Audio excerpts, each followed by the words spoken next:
He's Hacker. Talk about a fried egg. I lasted about 5 minutes out there. I said, to heck with this. I'll do this in the morning. And I don't have any inside information. The lady that did it, she got in there. She made it happen. And he doesn't shy away from opinion. And I do enjoy drinking cold beer at ballparks. So if that makes me a baseball fan, then I'm a diehard baseball fan.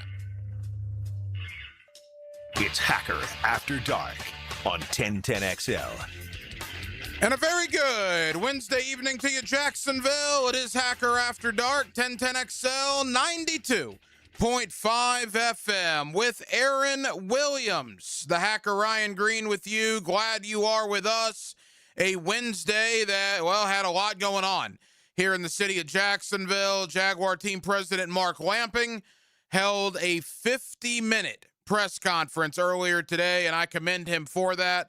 I thought it was very informative. I got a lot of thoughts about it, sharing with everybody the progress that's going on with the stadium, the scheduling, the time frame, what it's going to mean for 2026, 2027, some statistics about what's going on down at the stadium. I thought it was really, really interesting, and we'll get to some of that coming up. And a big part of it is the fact that Jacksonville is going to play two quote-unquote home games in London. And let me be clear about that, because there's been some, miscommunication from some people in the social media world. So I'll say this as distinctly as I can. There are supposed to be 10 games in Jacksonville next year.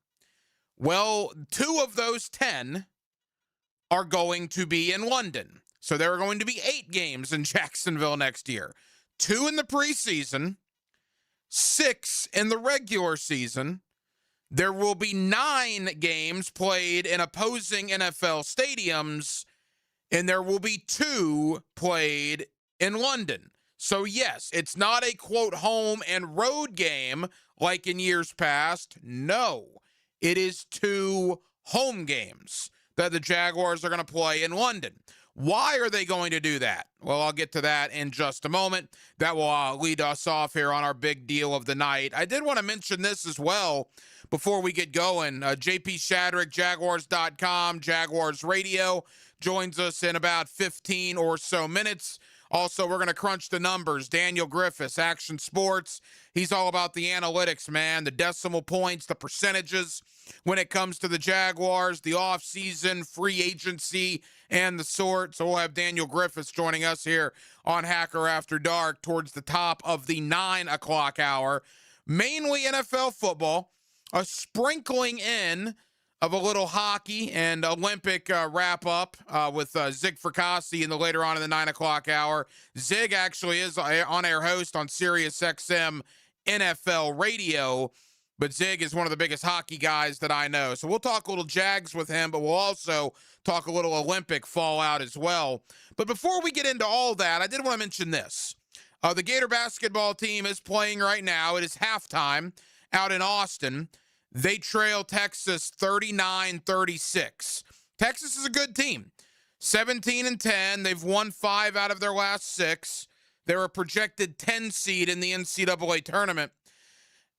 You know, Aaron, I've grown a lot in this job. When I started, I was 18 years old. And, you know, up through my 20s and even maybe late 20s, early 30s, I was one of those, well, if my team loses, it's the official's fault, right? Oh, no. The official didn't do this, or the official didn't do that, or the official had it out for us. But that goes back 10, 12 years ago. In the last decade, for people that have listened to me, I would hope that you've realized, or at least noticed, that I don't do that anymore. I have seen the error of my ways. I very, very rarely, if ever anymore, come to think of it, will criticize officials, even when it comes to like the Jaguars. I think in a 17-game season, you're going to get some bad calls, which the Jaguars had. You're going to get some good calls that go for you, which the Jaguars had. And through 17 games, it'll probably even out. Point being, I don't complain about officiating in hardly any sport. Having said that, I will just point this little nugget out about tonight's Gator basketball game. The best front court in America, the Florida Gators, one of the best rebounding teams in America, one of the best scoring in the paint teams in America, and had 3 big guys that legitimately may be in the NBA one day. And the Texas Longhorns were called for 4 fouls in 20 minutes. 4. I don't think Florida is getting the best whistle right now out in Austin, to be blunt about it. Is that going to ultimately cost them the game? I don't know. But again, when you're the best front court in America and you're banging down in the paint for rebounds and, defense and getting the ball in the paint almost every offensive possession, and the opposing team has only been called for 4 fouls in 20 minutes, that comes across as odd to me. Do with that information what you will. Texas 39, Florida 36 at halftime. We will keep you updated as the second half will get underway here in the next 5 to 10 minutes. Every night on Hacker After Dark, we do kick it off with a big deal of the night and Aaron Williams. Let's do that right now. Time now for the big deal of the night. What's the big deal? What is the big deal? No big deal. It is a big deal. On Hacker After Dark. All right, so people I talked to today, people that I saw on social media, message boards and the sort, all up in arms, just all upset that the Jaguars are going to have 2 home games in London. Okay, well, here's my thought on it, and I'll be very short and to the point because I got a lot I want to get to from what Mark Lamping had to say.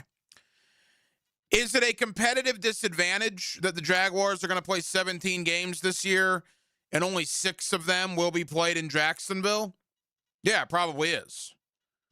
Is it going to stink in 2027 when every game is played outside of Jacksonville while the stadium is being built?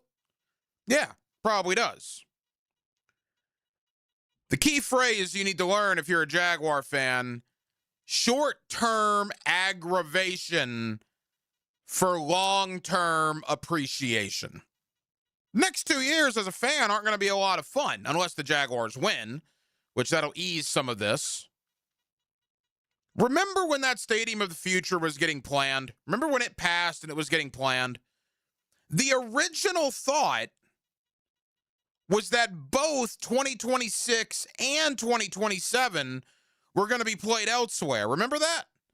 Whether it was Gainesville or Orlando or the Daytona International Speedway, there was even some conversation about that.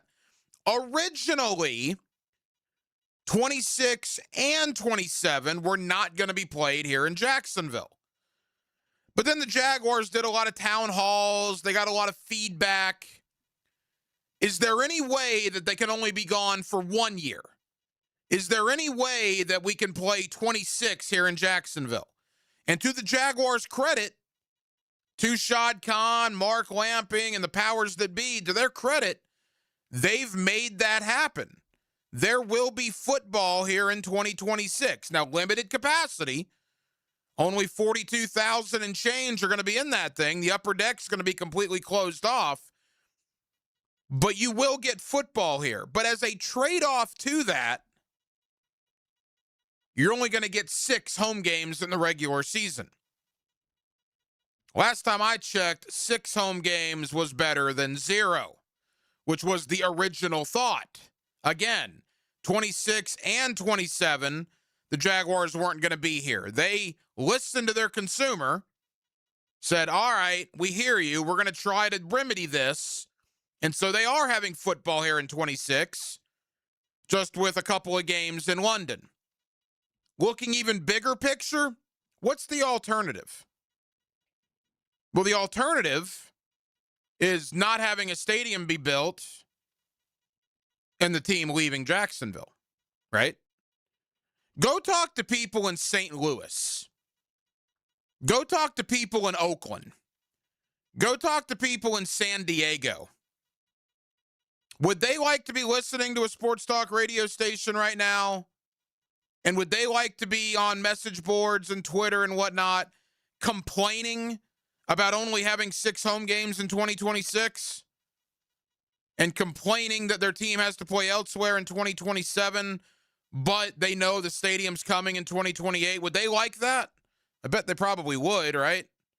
I bet anybody in St. Louis, Oakland, or San Diego would trade places with you right now in a heartbeat to get their teams back.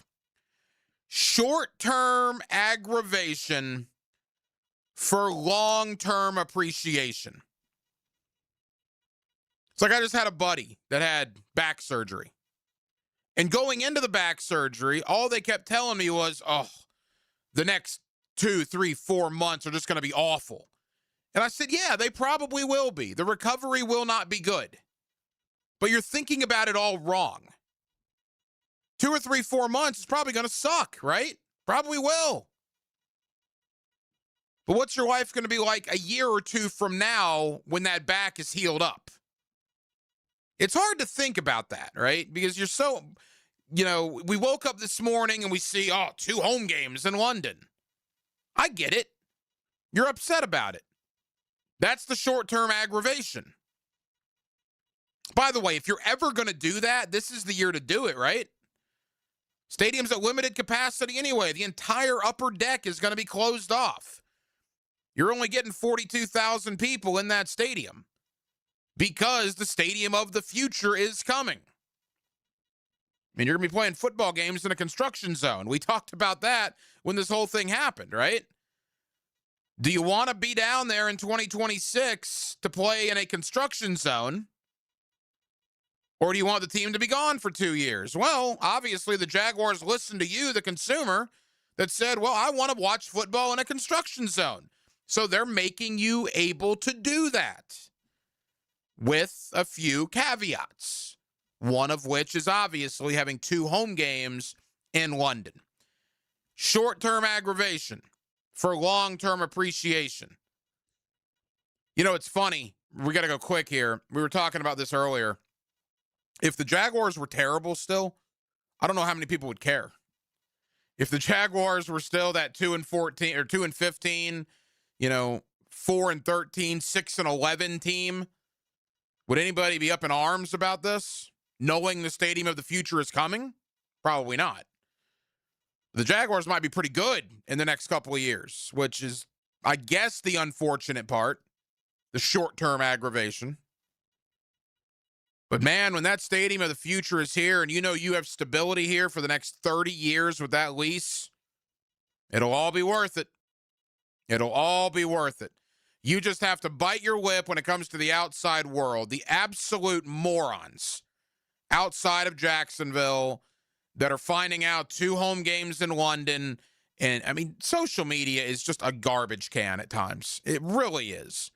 The only reason I'm even on that thing is because of my job. If I did not work here, I don't know if I'd ever be on Twitter/X. It is a garbage can when it comes to a lot of things. Not just sports, by the way. There's a lot more garbage can-esque material on Twitter/X. But especially in situations sports-wise like this, I had people telling me, the London Jaguars, here we go. They'll be London's team. They're so oblivious. They're so lazy. They're so just sports dumb. Most of these people don't have a flipping clue that a $1.4 billion renovated, beautiful stadium is coming to downtown Jacksonville that's already been passed and that's already having construction done on it. You got to deal with those people. Just bite your lip. But again, say it with me. Short-term aggravation for long-term appreciation. Real quick with Mark Lamping today. Again, I thought he gave some very interesting information. All the construction going on down at the stadium. Remember, the Stadium of the Future doesn't even open for a football game until, August of 28? 28 months from now, right? No, wait a minute. That'd be 30 months from now. 30 months from now, 2.5 years. 15% of the project is apparently already completed. But think about how long they've been doing stuff down there. They still have 85% of the project to go. I also found it interesting. You know how many full-time employees are working every day down there right now? 550 full-time employees that are working every day down there to build that stadium. And that number will grow as the weeks turn into months and the months turn into years. I'm pumped about the Stadium of the Future. I get the frustration or the aggravation of losing some games to London, and then next year, obviously, they're not even playing here. I guess, as a fan, you just got to acknowledge what it is. What it is a short-term bad deal for long-term 30-year bliss here with the Jacksonville Jaguars. JP Shadrick, Jaguars.com, Jaguars Radio. He's up in Indianapolis for the scouting combine. Let's talk Jaguar offseason. Let's talk impending free agency. By the way, 12 days away. 12 days from NFL free agency. And in fact, 2 weeks from tonight, after deals are agreed to in 12 days, 2 weeks from tonight, you can officially sign those deals as on Wednesday, March 11th, the new league calendar officially begins. JP Shadrick, Jaguars.com, Jaguars Radio, joins me next, talking Jaguar offseason right here with you on a Wednesday night in Northeast Florida. It's Hacker After Dark. 1010XL covers the Players' Championship start to finish. Track your favorite golfers and get live Southeast Orthopedic Specialist leaderboard updates. Teed up by Green Acres Sporting Goods, Performance Painting, and Duck Duck Rooter Plumbing, Septic and Air Conditioning.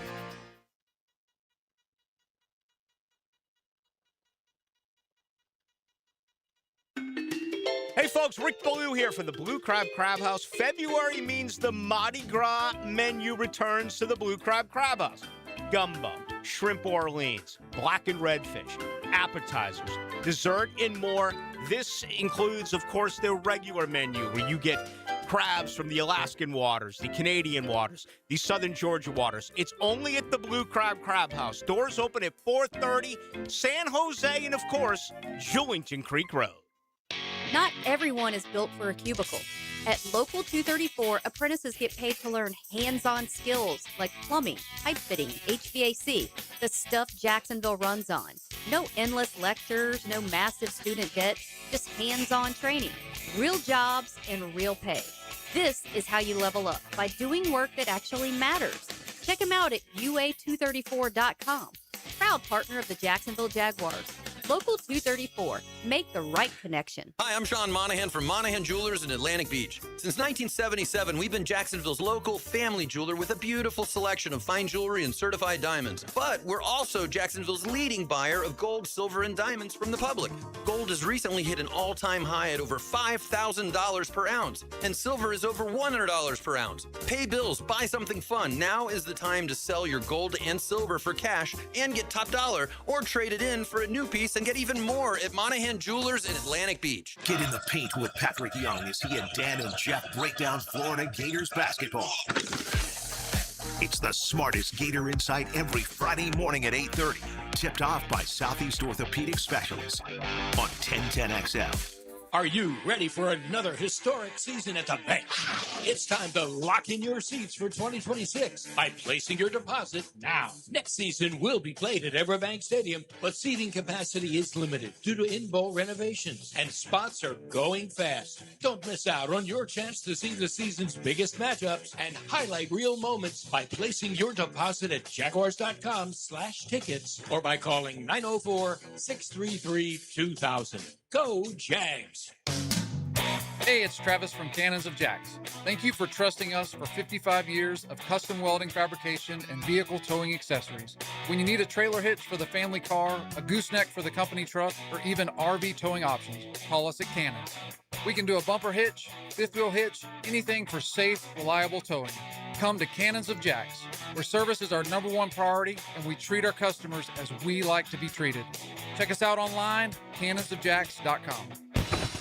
And that concludes the Joe C. Jack of All Trades show. Tune in next week where I'll be installing my own French drain. Joe, wake up, man. Hey, John, I must have dozed off. We finished those projects you started. Whoa, my seamless gutters are actually seamless. And they're connected into underground PVC drain lines. And my sprinklers. Wow, look at that coverage. Next time, Just call me First Joe. I will, but I ain't singing that song. Clearwater Irrigation And drainage too. If your home doesn't have a fireplace, CSS can install a beautiful electric or gas fireplace from Heat & Glow with no major remodel required. See their showroom or cssoutdoor.com for a free estimate. CSS, you dream it, we build it. Sports fans, ET here, and when I need to send a floral arrangement, there's only one thought, and that's Kuhn Flowers. A simple phone call or an online order. It's always easy with Kuhn. There's a reason Kuhn Flowers been doing it for over 75 years. Online at kuhnflowers.com. 1010XL, presented by Farah and Farah, exclusive injury law firm of the Jacksonville Jaguars. When it's game time, Farah doesn't flinch. Here's another call on the 1010XL hotline, driven by Key Buick GMC, home of the lifetime powertrain warranty. Back here on 1010XL at 92.5 FM in the city of Jacksonville. We are glad you are with us. Boy, a lot's going on in the Jaguar offseason, and the NFL offseason is really about to get into high gear. We are on the doorstep of the NFL Scouting Combine up in Indianapolis. We are basically 2 weeks away from NFL free agency and the NFL Draft, April 23rd, 24th, and 25th, just over 2 months away in Pittsburgh. Let's talk about the Jaguar offseason, kind of give a blueprint for our expectations with my buddy JP Shadrick. You see him on Jaguars.com. You, of course, hear him all over Jaguars radio, and JP's always kind enough to join us here on Hacker After Dark. JP, I hope your offseason's going well, man. How are you? Yeah, doing great, Hacker. Good to be back with you. We had a little bit of time off from Jaguars.com and Jags Radio after the playoff loss, and a little vacation time to get away. The coaches did as well, and now everybody's back in the building. And as you said, we're on the doorstep of off-season business, and here we are. It's back, and it never really ends, but, it feels like they've kind of turned the page to 2026. And I was going to ask you about that. It was such a gut punch, the wild card weekend loss to Buffalo, particularly, how it ended there with the interception at the very end. I think it took the city and the fan base quite a while to get over that, but you're in that building every day. Is it full steam ahead to 2026 now? Yeah, I think so. I mean, they had right after the playoff loss, obviously the first day or two, you're just kind of in a daze. It's just so sudden, the ending. I mean, 2 days later, everybody's cleaning out their locker and gone. And, it's just so final all of a sudden when you have all these high expectations. And then the business happened of the interviews, the coaching interviews for both coordinators. Had multiple interviews for head coaching jobs, which is a good sign. So that meant, I'm sure Liam Cohen had to have some contingency plans working. So I don't know how much time he actually got away, just in case one or both of those coordinators had to leave. But, and then the coaches got away for a while. So that's a good thing. And, this is kind of it doesn't happen like this a lot around here. It hasn't lately that, this is a pretty normal off season. Like it's pretty much status quo. They've hired a couple of coaches on the staff, but everybody else is here. The players don't come back until late April now because the head coach is returning, and then they don't have a first round pick either. So it's kind of a weird, they're working towards some things, free agency and such, but this will be a little bit different feeling off season. You mentioned Grant Udinski, Anthony Campanile. Both guys reportedly were finalists for jobs. Campanile with Arizona.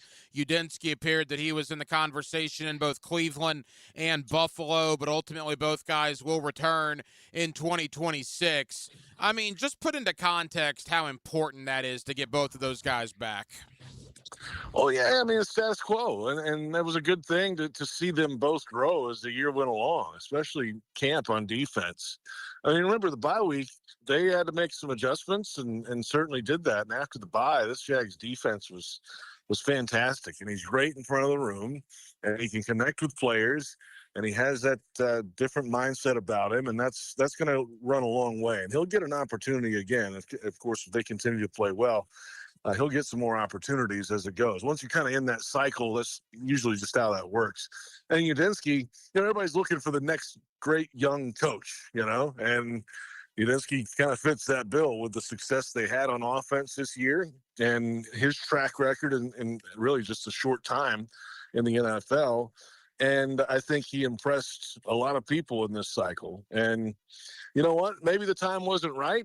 but there'll be more times for Udinski as well. He's only 30 years old. So, like, this is not – maybe the Browns weren't the best situation for him either. Think about that with the quarterback situation, everything going on there.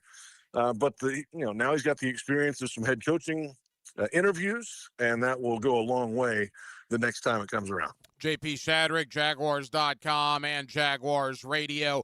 Liam Cohen made the rounds out of the Super Bowl, and whether it was on Cowherd or it was with Florio or the one that I really enjoyed was McAfee. Man, there's something about Liam in front of those crowds, in front of those, interview-type settings. He's just got the it factor about him. I just get the vibe that, man, he's going to be a star in this league from the head coaching position. Yeah, and I don't know if the McAfee appearance was actually scheduled. I think he was just kind of walking by, and they said, "Hey, you want to come on?" And he's like, "Yeah, sure, come on." So they, obviously they have the relationship from doing that interview in the past before with him. But yeah, he's got that kind of laid back personality. He knows how to tell good stories. He's right in front of a microphone. He'll tell you what he thinks, and that goes a long way. And, hey, guess what? I mean, they were 13-4. The guy's 3 votes away from NFL Coach of the Year. So that's I don't know if that's happened around here before. So yeah, he's fun to deal with. Obviously, we know that firsthand here. Just talking with him every week, it's a highlight of my week every week on Friday to get the pregame interview and just kind of getting in his head a little bit of what to expect in the week ahead. So. Yeah, we're lucky to have him, man. I mean, it was. Think about the last off season, right? Which everything was going on in that coaching search, and the way it all went down. It seems like the distant past now because the right guy's here. Yeah, there's no doubt, and the work has already begun for James Gladstone as the general manager.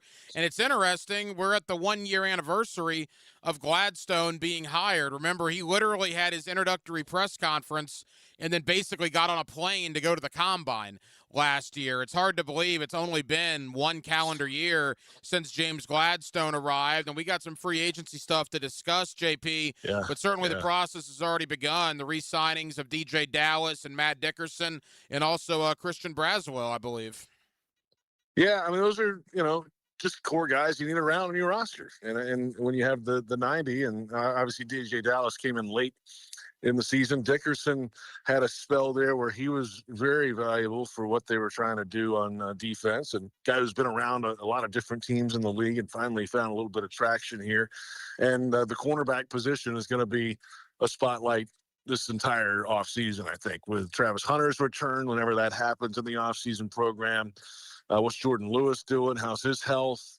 They're going to have Ransaw, speaking of not corners, but safety position, hopefully healthy and back. So there's going to be a different dynamic in the secondary this year. So that's a good thing to see those guys kind of back in the mix and get going again. But yeah, Gladstone's got a lot to figure out here in the next few weeks when free agency begins. Who comes back? How much money do they have to spend? Everybody's kind of talking about Etienne and Lloyd, and those are the 2 kind of big guys that I think a lot of fans have interest in. And I don't know if either one of them are back, to be quite honest with you, Hacker. And then if they're not, how do you backfill it moving ahead? And what does the draft look like? It all kind of pieces together the puzzle. Well, let's begin there. Again, JP Shadrick, Jaguars.com, Jaguars Radio.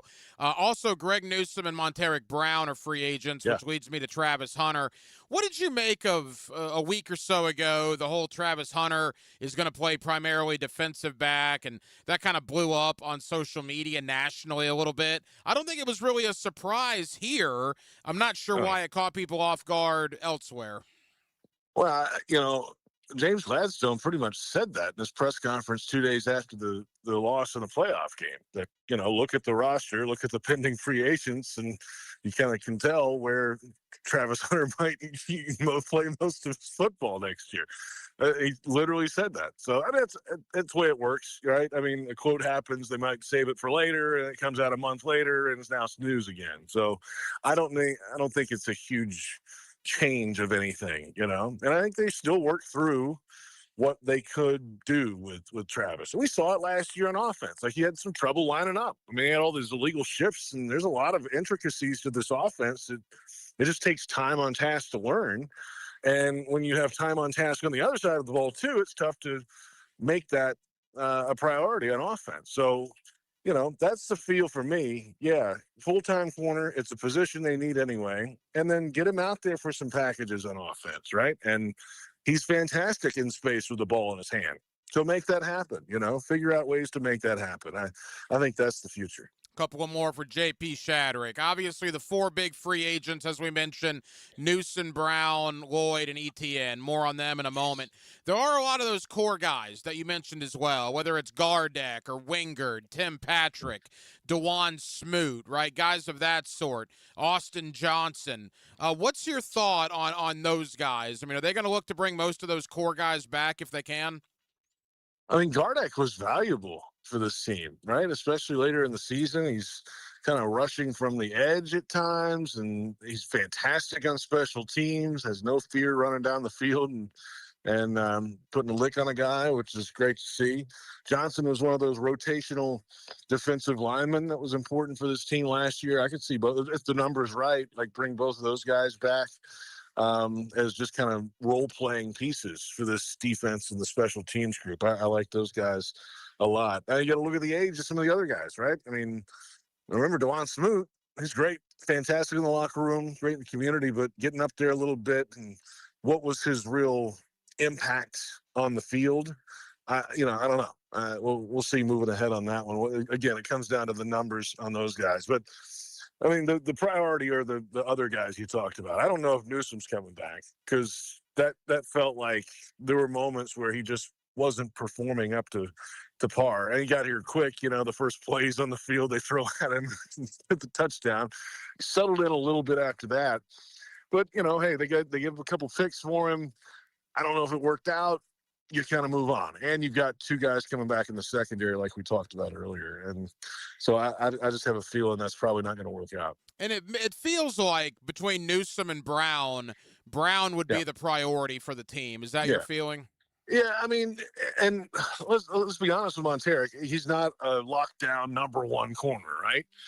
But he's a really hardworking, good player that gives you maximum effort and is usually in the right place. And you can play with that. And I think they like his, competitive nature when the ball's in the air and when he's fighting for it, and that's, he flashed, and he has flashed the last couple of years, and he's a fantastic guy in the locker room. So, yeah, I think that one, again, if the number's right, you have him back around, and he's in that mix at corner and certainly on special teams. Again, free agency basically 2 weeks away. Final moments with J.P. Shadrick of Jaguars.com and Jaguars Radio. Let's go to Devin Lloyd. I talked to Spot Track, the founder, Michael Giannetti, a couple weeks ago. He told me 19 or 20 million per. And when he told me 19 or 20 million per for Devin Lloyd, I have given very little thought to Devin Lloyd being back here in 2026. That's a lot of money. You know what I mean? That's a lot of money for 1 year of production. Let's be honest. Like, it was a fantastic season. He made impact plays in big moments and primetime games and all these things. And he's a great guy in the locker room again, a guy you want around. But you know what? That's a lot of money. And they feel like, I think, that they can go find somebody or a couple of people to fill those roles. There's a philosophy, too, that you don't pay linebackers on 1 year production. It's got to be a continued growth over time, or, is that sustainable, that 1 year? That's the big question. And I think they'd like to have him around, but I think the finances of that, considering that it's just been 1 big year of production, okay, can he replicate that? Is it worth the risk? And to me, I think the answer is no. As far as Travis Etienne, JP, that to me seems like the more complicated one because he was so good in Liam Cohen's offense. He's 27, so he's not elderly, but he's certainly not what he was at 24. He probably figures he has one big contract left. This is going to be it. I would love the Jaguars to bring him back, but again, are dollars going to make sense on that? Yeah, I mean, the franchise tag's $14 million for a running back, and I don't see that happening. And then, he was great in this offense, and he was really good this season and great in the passing game. I think there was a little left to be desired between the tackles with him. That's kind of always been the case with the way he runs. He's great on the outside, right? but can you consistently rely on him between the tackles? I don't know, and that's a question mark too. So if you're going to pay big money, you need somebody that can be that every down back and trust him to do things in the middle of the offense as well. So not to say it's not possible. I mean, let's see what kind of numbers they really talk about once the free agency actually hits and what the market bears. Maybe that changes the dynamic. And, a lot of teams just don't sign big money running backs. They feel like they can go draft another one. Last year they drafted 2, remember? And, they've got so many picks in the second and third round this year that usually is a sweet spot for running backs as well. So let's see. I'm not so sure about that one. I would say I'm a little more, let's say, positive on the chances, at least, of ETN getting a look to come back than I would be Lloyd. As we wrap up, Bashal Tootin, Ventrell Miller. If Lloyd and ETN leave, would Tootin and Miller get the first look at replacing them? I mean, let's see what comes in the draft, right? I mean, you just got to see what happens. Who do they sign in free agency? I remember last year's free agency wasn't superstar splashes, but most of those guys had certain roles here. And for a reason, they went and signed those guys in the first tier of free agency that weren't top tier number guys, but they had targeted people that they really wanted for those spots. So I wouldn't say that at all. I think you just kind of reassess after free agency and after the draft, and then you say, okay, let's get out here and play a little bit. I don't think there's a slam dunk person to take those roles right now on this team or otherwise. Scouting combine on the doorstep, 2 weeks away from free agency. I know you guys at Jaguars.com will be very busy. What can people look forward to? Well, honestly, we're not. That's part of the weird offseason too, Hacker. Cohen and Gladstone are not attending the combine this year. That's the old LA Rams philosophy. It's the recent LA Rams philosophy. They don't go. And, they believe in watching actual game tape and relying on that for your, look at players instead of looking at the underwear Olympics. Now they'll look at the results and see it, and they can read it on paper. And they'll have scouts there to do some interviews and things. That's fine. But the leadership's not going. So that means Jaguars.com officially is not going. I'm going on my own, though, to go kind of be up there and around it anyway for a few days. A little different feel. Like I said, this whole offseason a little different. Just changes in philosophy and how they cover and how they get ready for the draft. So we have to change with the times as well on Jaguars.com. Anything different about a Jaguar offseason as of late is probably a good thing. So I welcome the difference. There is absolutely right. no question about that. Hey, JP, I know you're busy, man. Thank you for the time. Safe travels to Indy, and we'll talk soon, pal. All right, Hacker. Thanks, man. Streaming live from the XL Digital Studios. Polished by Harbor Dental Care, the locally owned smile restoration experts. Awaken 180 weight loss. Awaken 180 weight loss. Hacker here. And, I just got a brand new food delivery from Awaken 180, in fact, earlier this afternoon. And you say, well, the maintenance program. Well, yeah, with the maintenance program, you still are on some of the food that I was when I was on the main Awaken 180 program, because I still meet with my coach. I meet monthly instead of weekly, but I still meet with my coach. I still get a lot of the same great products that I always did with Awaken 180, and it helps me keep the weight off. There's no shots. There's no pills. There's no medications. There's actual coaching from an actual human being. You make a plan, you stick to that plan, and you drop the weight. It's the best weight loss program that I've ever been on, and the results speak for themselves. Go to awaken180weightloss.com. That's awaken180weightloss.com, or call 844-346-1800 and do what I did and get hooked up with the great folks of Awaken 180 Weight Loss. Saluting right over left. Arms locked at the elbows. 1010XL, home of the Gators. Hey, it's Matt Hayes. I'm celebrating a little anniversary this week. 2 years ago, I hit my goal weight with Awaken 180. 40 pounds gone. And now I know it's not 100 plus like Hacker, but 40 was my number. That was the weight holding me back, slowing me down. And the best part, free maintenance for life. That's the difference. I didn't do it with meds, didn't do it with side effects, didn't rely on a shortcut that I had to stay on forever.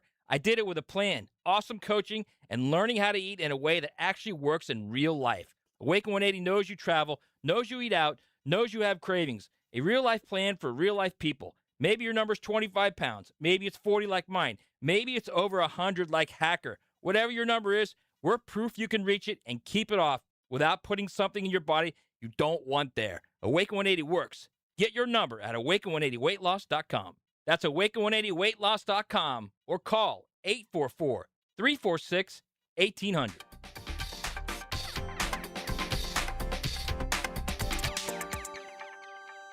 Ace Carline here for Atlantic Infinity, and yes, I'm still loving my new QX60. Right now, you can lease one or lock in just 1.9% financing for 60 months, and every new Infinity comes with the Atlantic Infinity Promise. That's over $7,000 in added value. That's one of many reasons why I bought mine there. No pressure, no games, just a great experience. Make your next ride an Infinity from Atlantic Infinity. Visit AtlanticInfinity.com or the showroom near Atlantic and St. John's Bluff. Get in the zone, AutoZone. Welcome to A to Z Savings, our biggest sale of the year. Happy to be here. Can I get some rotors? Would you like brake pads with that? How much are the brake pads? Free with Duralast rotors. Free. Really? Really? Free. I also need some oil. Would you like an oil filter with that? Yeah. How much is that? Free with the oil. Free. Really? Really. Free. It's part of A to Z Savings with hundreds of deals. From A to free. Get in the zone, AutoZone. Ends March 9th. Restrictions apply. Hi, I'm Malavia Washington, and I am thankful to the players for being a champion for children here in Northeast Florida. Only 13 days until the Players' Championship.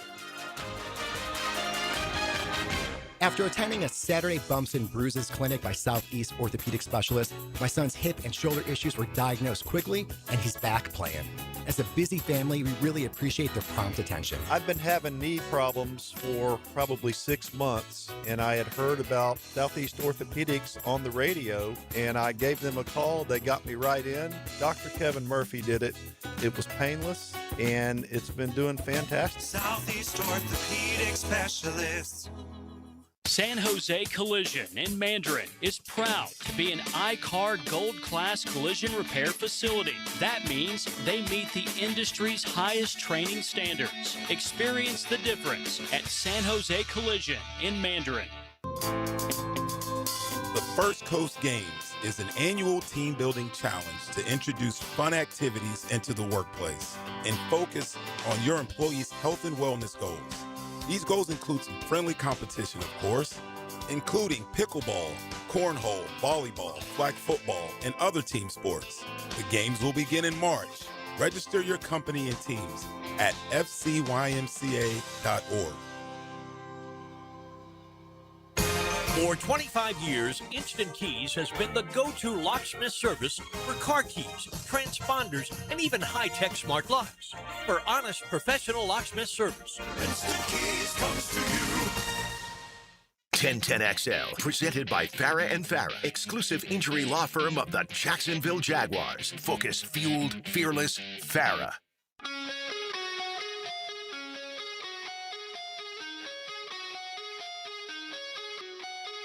It needs to be first approved by probably 2 ownership committees. Ownership committees convene next week in Palm Beach, Monday and Tuesday. So this matter will probably go in front of 2 committees next week. And then if it comes out of those committees with an affirmative vote, it goes to a vote of all 32 owners. And that process was no different than what we had to go through to get our 30-year lease extension approved. But it looks like we're on that timetable. This is Hacker After Dark on 1010XL. The thoughts of Jaguar team president Mark Lamping earlier today down at the Miller Electric Center. Thank you to Jaguars.com. That's about the process of choosing where Jacksonville is going to play in 2027. We know 2026 will be limited capacity, 42,000 and change. The upper deck will be inoperable. In fact, I don't know if you guys saw the video presentation today. A lot of seats in the upper deck are already gone. There was a time before I became hacker, back when I was just Ryan Green, Aaron, that I sat in section 432, row W, seats 20 and 21. And I had season tickets there for 15 years. And I noticed that those are probably gone, and I'm just curious where those seats went. It was a huge part of my childhood, man. Sitting in 432 row W, seats 20 and 21. We experienced the highest of highs there, from the Morton Anderson miss to the Mike Thomas Hail Mary, to the lowest of lows in the 99 AFC Championship game, and all points in between. But certainly it'll be a lot different for Jaguar fans this year, and then the Jaguars won't be playing here in 2027. Where will they be playing? Well, as Mark Lamping kind of laid out, the owners' meetings are coming up not only later next month, but also in May, and we should finally get some 100% clarity.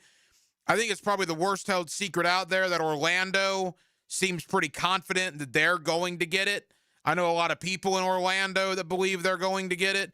The NFL has got a lot of rules and parameters about the locker rooms, and the stands have to be a certain number of feet away from the sideline, and all sorts of different stuff.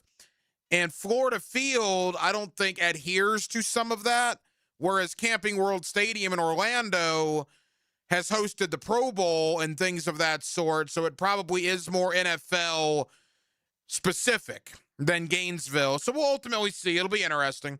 But I would, if I'm a betting man, I would say Orlando in 2027. Quickly, as far as 2026 goes, we found out earlier today that the Jaguars are going to play 2 home games in London. Mark Lamping was asked about, can the team protect 2 games from going to London and have those 2 games be definitely here in Jacksonville in 2026? And we can protect 2 games that we will assess which of those games would be best received by our fans to be played here. And, you know, there's also good discussion and probably a better level of communication than we've had since I've been here in terms of what football thinks from a competitive standpoint. They may like a matchup at home. I love the dialogue that Lamping said he has with Gladstone, Cohen, Baselli, right, under the same umbrella. You know, that probably wasn't always the case among the football department and the business department, but now Shad Khan's obviously overseer of everything. You got Mark Lamping and his people. You got Gladstone, Cohen, Baselli and their people, and there seems to be a lot more conversation, a lot more dialogue positively between the two sides. Look, 42,000 people. See, now this is different than if it were full capacity. If it were full capacity this upcoming year with the home schedule the way it is, I would say I want Houston definitely in Jacksonville, and I want either Philadelphia or Pittsburgh definitely in Jacksonville just for the atmosphere of it all, right? But with limited capacity anyway, with only 42,000 seats that are going to be open anyway, I want the Texans and the Colts here because those are the 2 most important home games, because those are the 2 teams in your division that you're going to be competing with for the AFC South again in 2026. With all due respect to Bob Saleh and the Titans, I don't think they're necessarily going to be ready this year. But the Colts and the Texans, to me, are by far and away the 2 most important games with a limited capacity stadium as is. Those are the 2 games I want definitely being played here in Jacksonville. We'll do more on the Jaguars, more on the Jaguar offseason, more on the NFL Combine with Daniel Griffiths of Action Sports. He's all about the analytics, the decimal points, the percentages. Daniel's going to join us coming up here in a little over 15 minutes. I will tell you, Florida and Texas going on right now. And boy, Florida had taken a 61-55 lead. They looked like they were starting to pull away in the second half. And give Texas credit. They're a 10 seed right now in bracketology for Joe Lunardi. This is an enormous game for Texas, and they have gone on a 7-0 run. They lead Florida 62-61, 7 minutes, 49 seconds to go in the ball game. Should be a very, very good finish. Again, the Gators, they're obviously in the NCAA tournament. This game would not cost them a regular season title necessarily. The Gators are going to win the SEC regular season title, to me, if they beat Arkansas at home on Saturday. But what this loss would do if they lose, again, they're only down 1 with 8 minutes to go, so I don't want to jump to too big a conclusion. But if they lose, this loss would eliminate any talk of Florida getting a number 1 seed. They would have to win out and maybe even get some help, but they would have to win their last 4 regular season games and probably win the 3 in the SEC Conference Tournament to be considered for a number 1 seed. A loss tonight would end that conversation. So from that standpoint, it's a big game for Florida, but Texas is sitting 17-10. Texas is currently a 10 seed in bracketology. This would be the signature win that Texas needs to probably cement their status in the NCAA tournament. So they are going to be fighting tooth and nail here over the last 8 minutes. They lead Florida by 1. We will keep you updated. Coming up next, a little bit in the National Basketball Association, a little bit on the National Hockey League. I'll explain. And then again, Daniel Griffiths talking Jaguar offseason less than 15 minutes away on a Wednesday night here in Northeast Florida. We're glad you're with us. Till 10 o'clock, it's Hacker After Dark. Some things just never get old. Beautiful day for baseball. Experience the most play-by-play sports on 1010XL. Hey, Jacksonville, David Garrard here. If you want a street-legal golf cart that's built with quality and style, check out Dynamic Drives and Designs in Jacks Beach. They have new, used, and fully customized carts from the top brands like Atlas, Dodge, and Pilot Car. Every cart gets a complete expert inspection, so you know it's ready to hit the road. Their team can help you design the perfect custom cart that fits your style and needs. For your custom golf cart, visit dynamicdrivesdesign.com today and see your perfect ride. Tusk, the classic tribute to Fleetwood Mac. Friday, March 6th at Florida Theater. Playing the hits and deep cuts of Rock and Roll Hall of Famers Fleetwood Mac. An unforgettable show with the iconic music you love. On sale now at floridatheater.com. Don't miss Tusk. Recreating the Fleetwood Mac experience like no other. Discuss the beautiful game. The Coaches Show presented by Sporting Jacks. Cole Pepper, Sporting Jacks head of soccer Mark Warburton, and Sporting Jacks women's coach Stacey Baylor. Get an hour of soccer talk Tuesday evenings at 6 on 1010 a.m.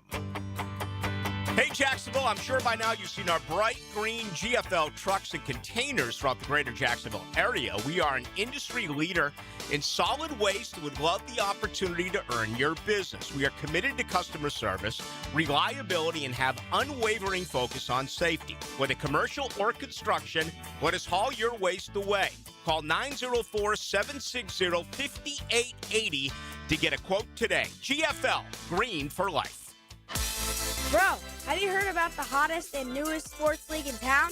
Vanguard Sports League isn't just VIP, it's the standard. Smoke-filled tunnel intros, cool benches with canopies, big scoreboards, championship rings, and convenient locations all across Jacksonville. Oh, and Mascot Potty's there hyping everyone up every game. No wonder it's the talk of the town. Spring and summer registration now open. Search VanguardSportsLeague.com today. Ticket here. See clearly with the Eye Associates and trusted optometrists Zachary Boskool and Alice LaFlamme. From comprehensive eye exams, dry eye care, glaucoma management, diabetic eye care, and more, Dr. Boskool and Dr. LaFlamme are dedicated to protecting your vision. Immediate availability at all 5 Jacksonville locations. Schedule today with Dr. Boskool and Dr. LaFlamme by calling the Eye Associates, formerly Bowden Eye Associates, Schneider Eye and Wellness Center, and Janet Betchkel, MD at 296-0098. Have you or someone you care about been arrested or had their driver's license taken away? I'm Susan Cohen, and I work with David Robbins at the law firm of Epstein & Robbins. We are experienced fighters for those charged with DUI and all criminal offenses. I've been named the best DUI attorney in the state, and David has been named the best criminal defense lawyer in Jacksonville. In your battle with the justice system, there is only one thing you need to know. Dial David 24/7 at Epstein & Robbins, 354-5645. For nearly 60 years, Green Acres Sporting Goods at the corner of Normandy and Hammond Boulevard has been Jacksonville's trusted name for the outdoors. From archery to hunting and fishing and more, their expert staff helps you get it right the first time. Right now, stop in and try the newest bows by Hoyt and Matthews and get dialed in before spring. Gear up today at greenacresporting.com. Lauren Brooks here for Terminix. When mice and rats show up in your home or business, they can be a real pain. You need them out fast before they have time to multiply. Terminix knows how to shut down rodents and will keep them from coming back to wreak more havoc. When rodents show up, so does Terminix. Don't live with a rodent problem, Terminix it. Visit Terminix.com today to schedule a free inspection online just like I did. That's TERMINIX.com. TERMINIX.com. 1010XL, presented by Farah and Farah, exclusive injury law firm of the Jacksonville Jaguars. Still present, ready. Farah doesn't flinch.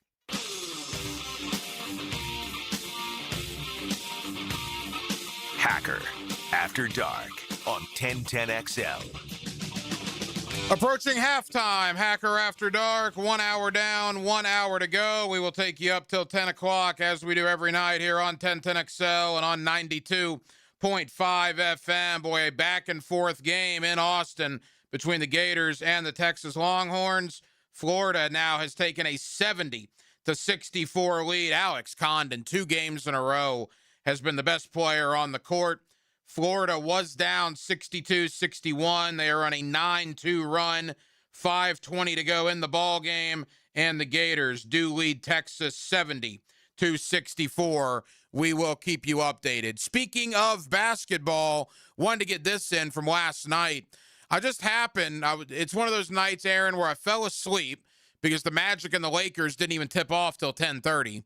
So I fell asleep and just got lucky enough to wake up around like 12:15. I don't know why I woke up. I just did. Looked on my phone. It was the beginning of the fourth quarter, and it was the Lakers by 1. And I go, because I was taping it. I was going to watch it this morning. I said, well, all right. So I got on the phone, obviously, and I was locked in at that point. What a game between the Magic and the Lakers last night. Back and forth. Banchero had 36. Luka hit some ridiculous shots in the fourth quarter.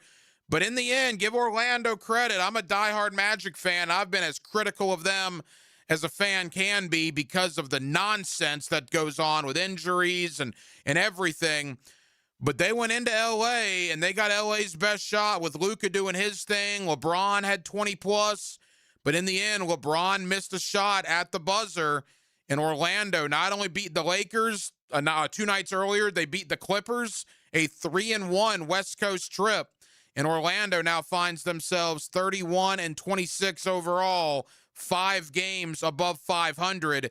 And they went in there last night and won without 2 of their best players, and Jalen Suggs and Franz Wagner.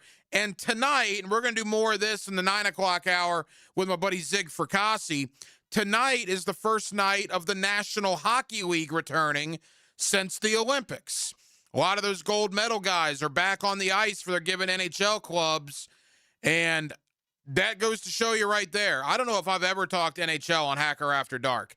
Certainly not in the regular season, but I was just so taken aback and enjoyed so much the Olympic men's hockey tournament that I'm honestly looking forward to watching some of the Tampa Bay Lightning down the stretch here. I'm keeping an eye on what's going on around the NHL tonight. As again, welcome back to the National Hockey League after a 3-week break because of the Olympics. The NHL back underway this evening. We'll talk about that more with Zig Fracassi of SiriusXM towards the bottom of the 9 o'clock hour. Let's crunch the numbers. Let's talk analytics. Let's talk decimal points. Let's talk percentages. My buddy Daniel Griffiths, Action Sports Jacks, does a terrific job with the numbers. Let's talk Jaguar offseason, and let's do it next on a Wednesday night here in Jacksonville, Florida. We're with you till 10 o'clock, Jacksonville. We're glad you're with us. It's Hacker After Dark. Start sequence 1. Unleash the excitement of Jacksonville Sports Radio. Ignition.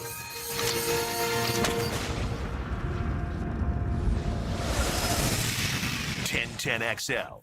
I'm here with Danny Van Sickle, Director of the Electrical Training Alliance. Danny, tell me about your program. Hey, Rick. We're a 4-year electrical apprenticeship. Our students start out making over $40,000 a year, and right now make over $90,000 a year, including benefits. There is no tuition or student debt. You just have to apply and get accepted. Did you say no tuition and no student debt? You heard that right, Rick. Once you're accepted to the program, your only cost for the books and the course fees. About $800 a year. That sounds like an amazing opportunity. How can I learn more? Just go to etajax.org and you can apply there. Apply by May 14th. Get a healthy start in 2026. The Florida Department of Health in Duval County is here to help you get healthy and stay healthy all year long. Our dedicated team is committed to providing high-quality care and trusted public health services for our community. Our mission is simple: to protect, promote, and improve the health of you and your family. Learn more about our programs and services by visiting duval.floridahealth.gov. Home of the Jacksonville Jaguars. WJXL AM Jacksonville Beach. WJXL FM Jacksonville Beach. I used to dread going to the dentist. Every visit felt like a sales pitch with constant upselling, surprise fees on my bill, and I could never get in when I needed to. But Harbor Dental Care? Totally different. They saw me the next day, gave me honest pricing up front, and even set me up with a payment plan I could actually afford. No pressure, no surprise charges, just kind people who get it. If you want to experience dentistry the way it should be, book your appointment today at harbordental.care. That's HARBOUR dental.care. Checkmate. I'm Brendan Cecilia, founder of Checkmate Coatings. And I'm Chester, company mascot at your service. There are two important steps to installing the perfect garage floor. The two-stage coating application, sure, but nothing is more important than preparing the floor. Our team uses diamond grinding machines to grind your floors to a smooth, level finish. Only then can we... Hold on! You grind garage floors with perfectly lovely diamonds? No, Chester. We grind floors to perfection using the very best ugly diamonds. Too ugly for jewelry, but perfect for the grinding pads we use to prep the surface. Perfect preparation and application. Now that's a perfect marriage. Ugly diamonds? Check. Perfect preparation? Check. Smooth, gorgeous gleaming floors that really catch your eye? Checkmate! Transforming your floors, making them great.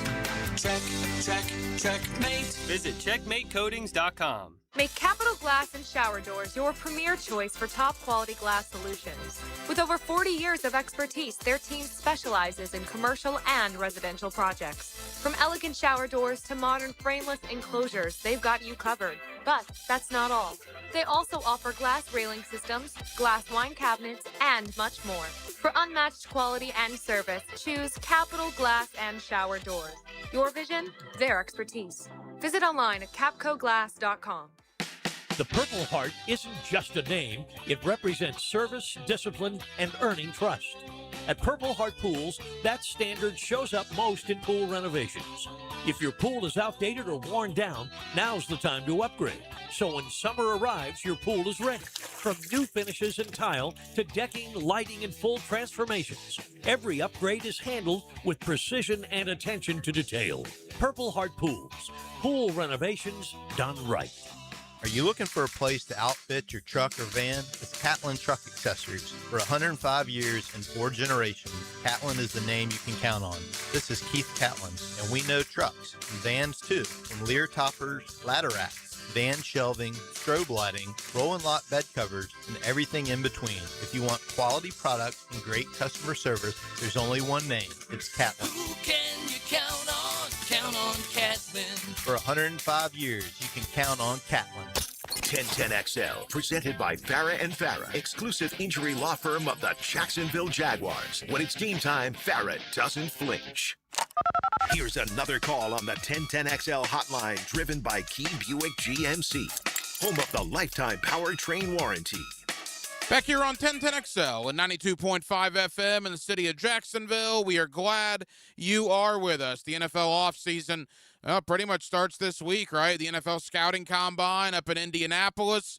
We are less than 2 weeks away from NFL free agency, and we are only 2 months away now until the NFL draft. Let's talk about it with Daniel Griffiths. He crunches the numbers for Action Sports, and he's always kind enough to join us here on 1010XL. Daniel, how you doing, man?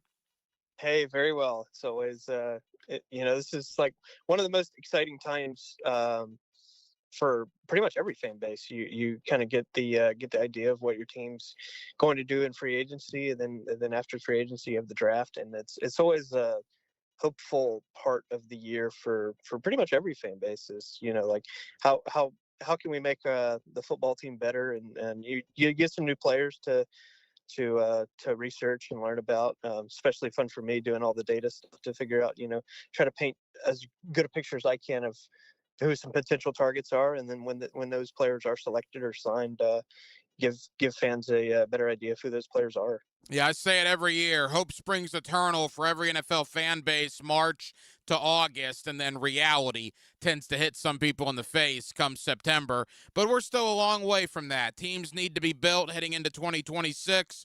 And Daniel, let's begin, obviously, with Jacksonville and free agency. Look, you and I haven't spoke since the Travis Hunter stuff came out. I don't think we were surprised by it locally. Nationally, it got a lot of talk that he's going to primarily be a defensive back in 2026. At least those are the reports that are coming out.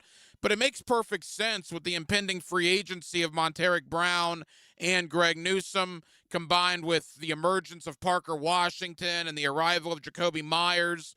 I mean, clearly that wide receiver room is just better than the defensive back room right now, and Travis Hunter is needed more in that defensive backfield. Yeah, it's kind of it kind of worked out for the Jaguars where where they traded for Jacoby Myers, and they were in a position at the time where you didn't have Travis Hunter, and Brian Thomas Jr., De'Ami Brown, and Parker Washington were all a little banged up. That game in Las Vegas got pretty rough for the Jaguars at the receiver position. Jacoby Myers comes in, and I think that most people were pretty optimistic about what he would do in Jacksonville, and I think that even so, he overproduced it as what many thought he would. Certainly catching the ball helps, but him and Parker Washington did a lot of that over the second half of the season, and it kind of just created a situation where like you said, the Jaguars have three really good receivers right now starting. Travis Hunter could certainly come in there in spots, but it's really the defensive back room that's losing half of its corners from last season with the losses of Greg Newsome and Montaric Brown. I would imagine hopefully the Jaguars can get one of them back. But even so, right now Travis Hunter's your only really starting outside corner. Daniel, I have not talked to one person, literally not one, when I ask about Greg Newsome and Montaric Brown that says they rather have Newsome back instead of Brown. Do you agree with that? Are you a Montaric Brown guy if they're only to bring one of them back? I am, yeah. I actually, if I had to pick one free agent for the Jaguars to bring back at all, it would be Montaric Brown, simply because I think that the depth for the Jaguars at corner, starting outside corner, is probably weaker than linebacker and running back. And certainly the position in and of itself is probably more important corner than running back or linebacker. But yeah, Montaric Brown is similar to like Cole Van Lannon, where it's, a guy who's been around the Jaguars roster for a while and finally gets his opportunity to go out there and perform as a starter this season. He started in the spots previously, but I thought he performed admirably this year for the Jaguars. They finally went back to a zone system after the man coverage system that they ran last season. And I think that helped him a lot this season. He led the NFL in zone coverage NFL rating, 45.8. Led the team in 9 PBUs, had a 55% completion percentage. I thought he played really, really well. I wouldn't imagine he's going to come with a huge price tag. But yeah, I thought that he certainly impressed this season. Gave the Jaguars, like, down the stretch, their true outside corner. Daniel Griffiths is all about the numbers and the analytics. He's with Action Sports, and he's always kind enough to join us here on Hacker After Dark. Daniel, quickly, because we got a lot of other bases to cover, but how does Caleb Ransaw factor in? We're talking so much about Hunter. Well, Ransaw is a third-rounder. We never even saw him due to injury in the preseason. Some say safety, some say nickel corner. How might he factor into the Jaguar secondary? Yeah, Probably in that role that Antonio Johnson and Darnell Savage played early on in the season. The Jaguars at the beginning of the season like to run a lot of big nickel concepts, and Savage played that until he was ultimately traded, and then Johnson played, and it worked out really well for Johnson. And then some injuries happened at the safety position. He had to kind of more so be a starter there and have a starting role. But Wingard's a free agent this season. The Jaguars are only set to return 60% of their defensive snaps from last season, which is fourth lowest.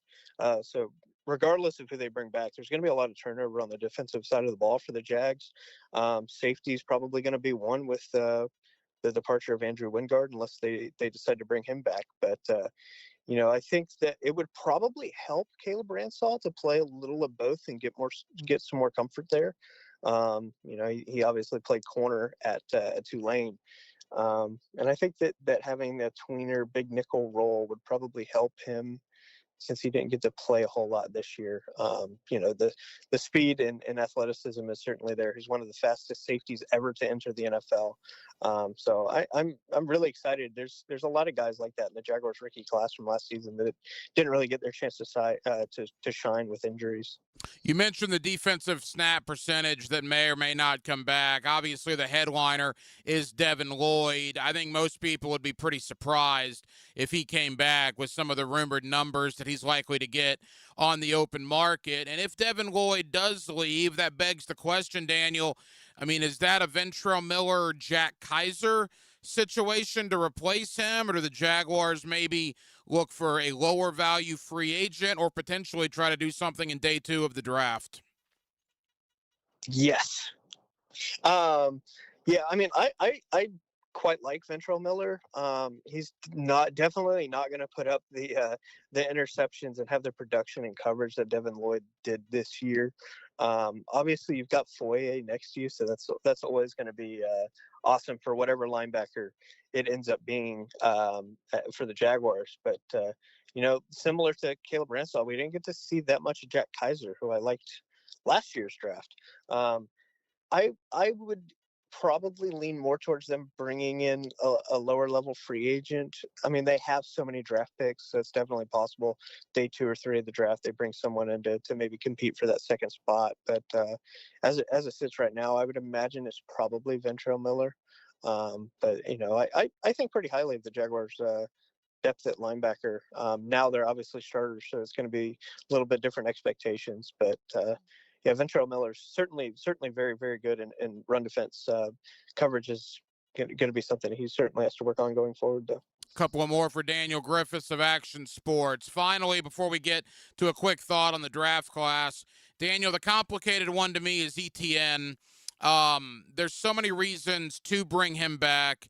The question is, will the dollars make sense there? And if they don't bring him back, did we see enough of Bashal Tutin and LaQuint Allen Jr., or potentially if ETN leaves, do you pair Tutin and LaQuint Allen with maybe a running back that Liam Cohen knows from his past in Tampa, maybe a Rashad White, who's also a free agent?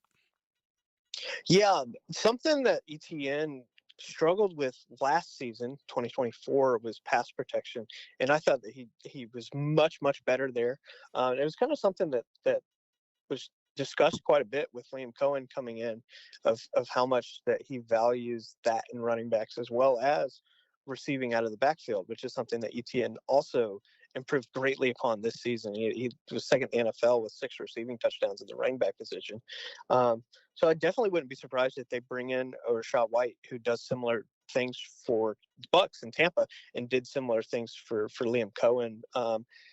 But also LaQuint Allen performed admirably in pass protection this year with all of his nasty chips that he had.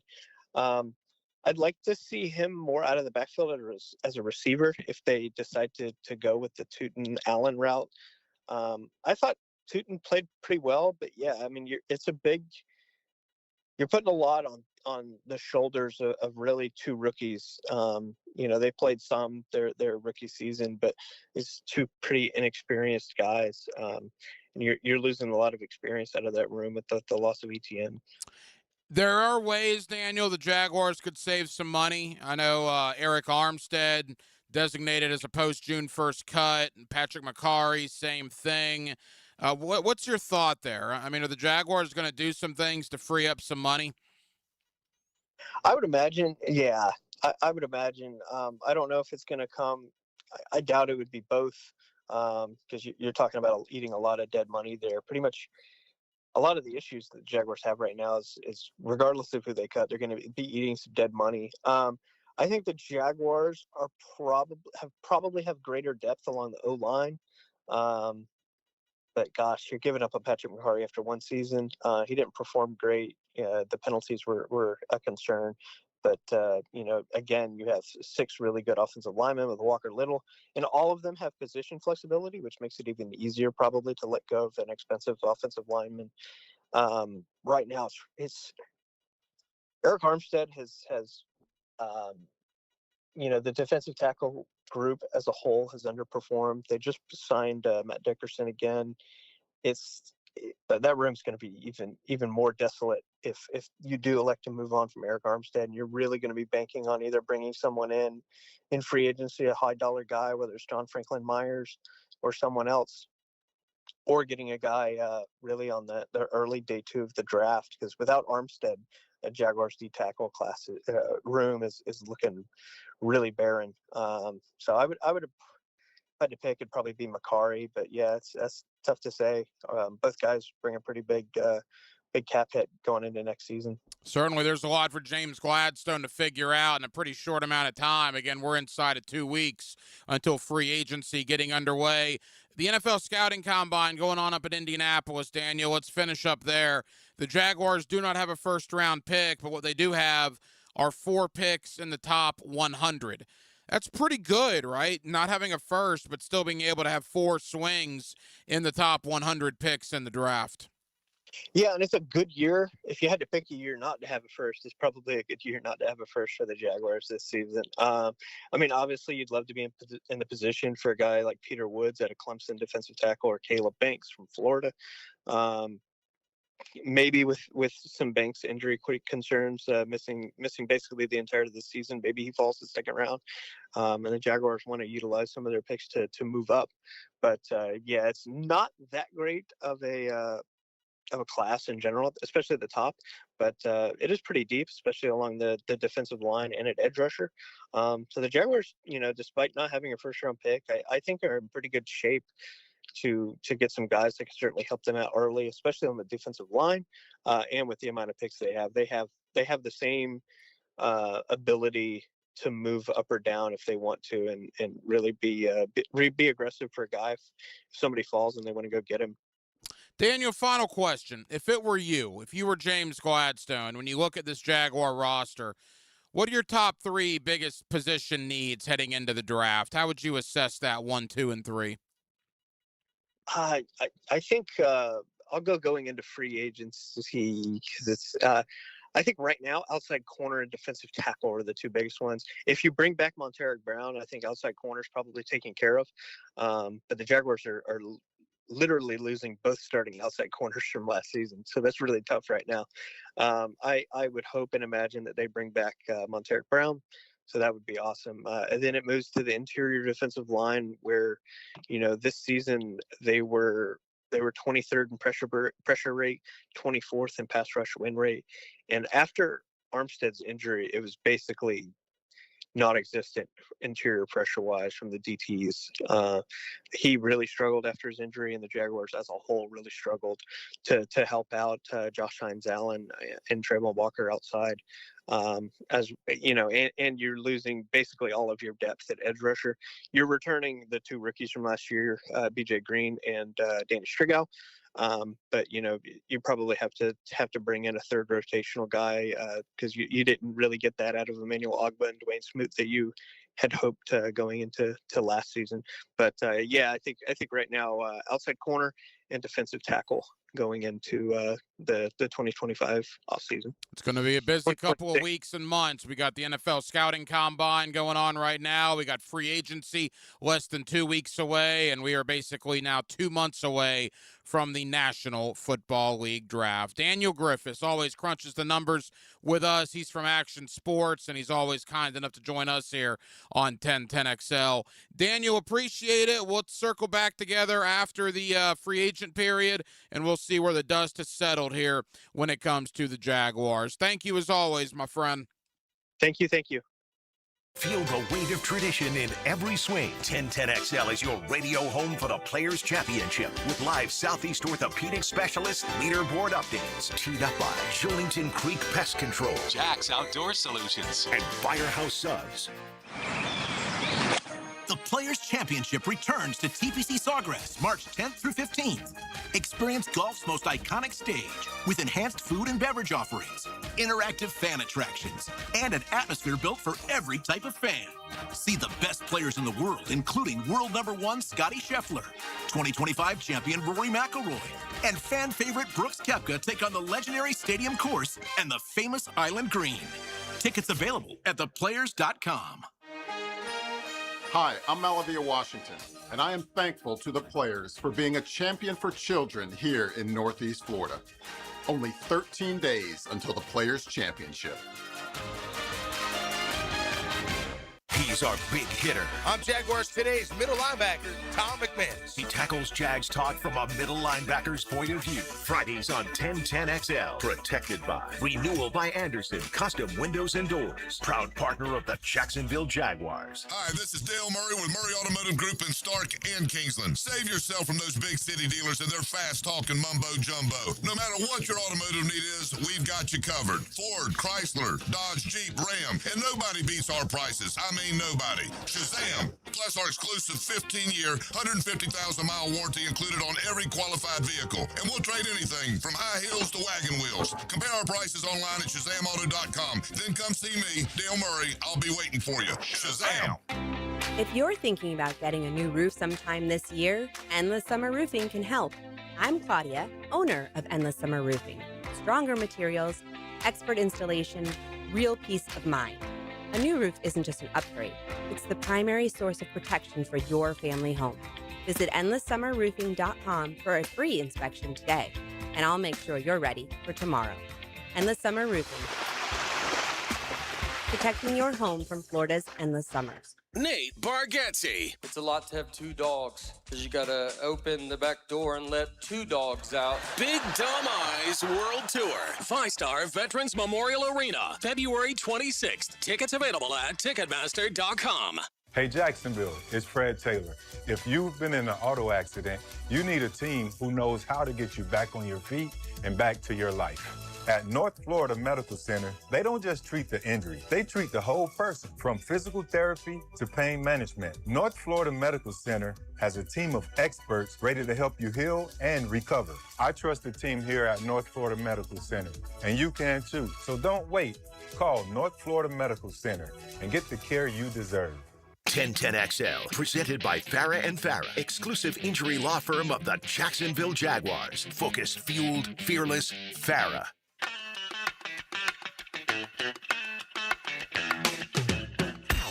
Hacker, After Dark on 1010XL. It is a final in Austin, Texas. The Florida Gators were trailing at the half by 3. We're actually down at 1 point, 62-61 with 8 minutes to go.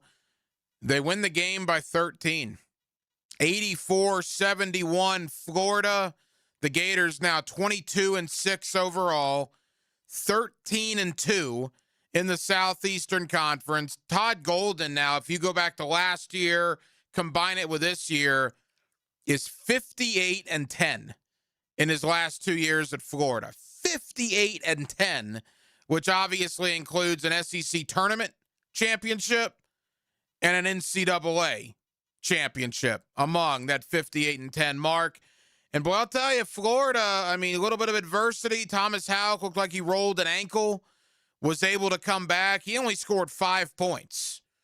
and it didn't matter. Florida goes into Texas, who's currently in the NCAA tournament field, on the road, wins the game. It's Florida's 8th straight win overall and their 7th straight win on the road in the Southeastern Conference. They are cooking right now, to say the least. And now all eyes will begin turning to Saturday with Arkansas. College game day will be there. A win for Florida over Arkansas will wrap up the SEC regular season championship. In fact, Florida could get a share of it basically tonight. If Texas A&M beats Arkansas, then the best Arkansas can hope for is to tie Florida. Now, they would still get the tiebreaker, I suppose. Alabama factors in there. Bottom line is the Gators are 2 games up in the regular season conference race. They only have 3 games to go, 2 of which are at home. Arkansas at home, Mississippi State at home, and then their final game against Kentucky. Aaron, I told you this last night, man. If they win their last 3 and they win the SEC tournament, which is a lot of ifs, I don't expect that to happen, but it's a lot. Could it? I mean, it's 6 more games. They've already won 8 in a row. And they go into March Madness 28-6. There's a real argument for them to be a number 1 seed in the NCAA tournament, particularly with Houston dropping some games. Arizona's dropped a couple of games. I don't care really if you're a 1 or a 2, but Florida would have an argument to be a 1. No, yeah, I mean, and they've been playing their best basketball. They haven't lost since last month? Yeah, they've won 8 in a row. The last time they lost was to Auburn.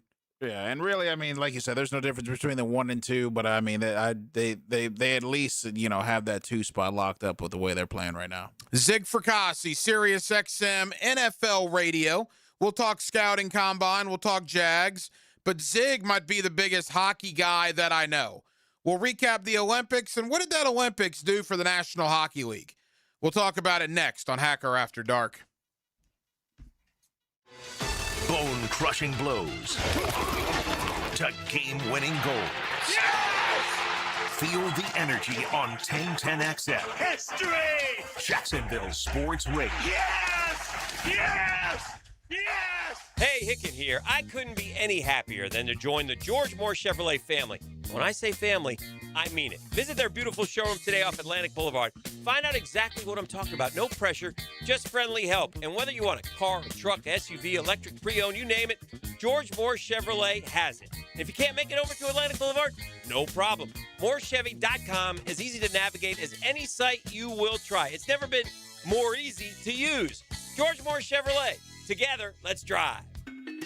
Hey folks, Rick Ballou here from the Blue Crab Crab House. February means the Mardi Gras menu returns to the Blue Crab Crab House. Gumbo, shrimp Orleans, blackened redfish, appetizers, dessert, and more. This includes, of course, their regular menu where you get crabs from the Alaskan waters, the Canadian waters, the Southern Georgia waters. It's only at the Blue Crab Crab House. Doors open at 4:30, San Jose, and of course, Jewington Creek Road. Rule number 1, no bashing the Jags in the kitchen. Rule number 2, no SEC debates at the dinner table. Rule number 3, if you touch my fantasy lineup, you're evicted. 3 roommates, 1 sports obsession. Helmets and heels. Weekdays 2 to 4 on 1010XL. The First Coast Games is an annual team-building challenge to introduce fun activities into the workplace and focus on your employees' health and wellness goals. These goals include some friendly competition, of course, including pickleball, cornhole, volleyball, flag football, and other team sports. The games will begin in March. Register your company and teams at fcymca.org. Bueller. Stay cooler with Bueller. I'm starting to realize being a homeowner isn't all upside, Jason. I mean, it does give you a place to live. Yeah, but now suddenly I need to know the names of all the people I need to look after my house. Like who? Like if my air conditioner breaks in the middle of the heat wave, I need to know who I call to fix it. That's me. You know me. But what if my water heater dies or my toilet backs up? That would also be me. Bueller Air and Plumbing. Okay, fine, but what about my duct cleaning and my water filtration and my sewer drain? Where am I going to find all those guys if something goes wrong? I'm just a guy with a house and a dream and... This pair of sunglasses. Whoa. Bueller Air & Plumbing is the only name you need to know. Our club members even get 2 free visits a year, so you know we're there when you need us.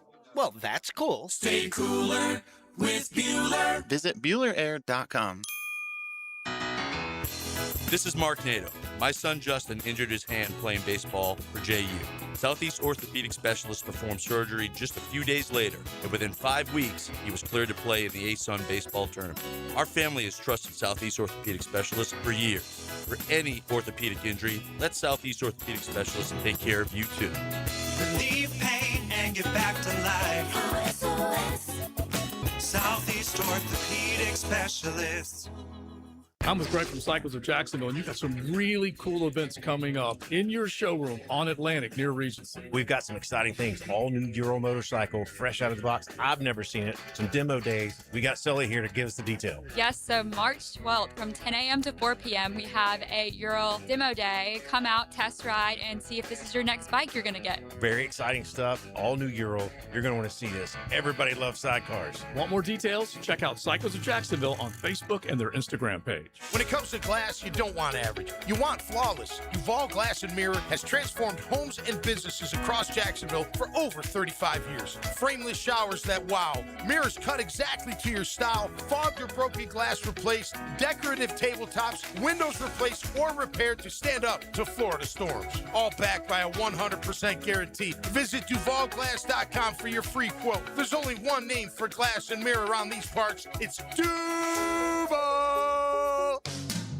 Hey, it's Travis from Cannons of Jacks. Thank you for trusting us for 55 years of custom welding fabrication and vehicle towing accessories.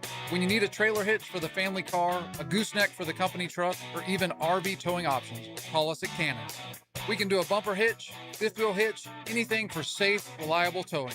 Come to Cannons of Jacks, where service is our #1 priority and we treat our customers as we like to be treated. Check us out online, cannonsofjacks.com. Hey, this is Lauren Brooks, and if you think Closets by Design is just closets, you've got to see their brand new showroom at Phillips and Emerson. It's amazing what they can do. See for yourself how they custom design organization for any space. Garages, laundry rooms, bedrooms, even the man cave. It's all about smart storage that fits your lifestyle and budget. Schedule an appointment to meet with a design consultant and tour the showroom for ideas you can see and touch. Start at closetsbydesign.com. Frank Frangie here for Coil Fencing. Since 1927, Jacksonville has trusted Coil Fencing to protect what matters. And I trust them too. From tough chain link to your commercial project to sleek aluminum fencing your HOA will love, Coil does it all. Did you know that Coil can also install, service, and maintain those automatic gates that help protect your neighborhood or business? To schedule a complimentary consultation, visit CoilJacks.com. That's COYLE Jacks.com. Coil Fencing, A+ rated with the Better Business Bureau, proud partner of the Jacksonville Jaguars. And that concludes the Joe C. Jack of All Trades show. Tune in next week where I'll be installing my own French drain. Joe, wake up, man. Hey, John, I must have dozed off. We finished those projects you started. Whoa, my seamless gutters are actually seamless. And they're connected into underground PVC drain lines. And my sprinklers. Wow, look at that coverage. Next time, just call me first, Joe. I will, but I ain't singing that song. Clearwater irrigation and drainage too. Something new is swinging into town, and you're invited. Pine Royale Golf is celebrating its grand opening, February 27th from 11 to 3. Come tour the property, enjoy free limited play on the Trackman driving range, plus giveaways, contests, and free snacks. Dress in your best funky golf style for photos and prizes. Take a shot at the $500 hole-in-one challenge. It's golf, games, and good vibes. Search Pine Royale Callahan to learn more.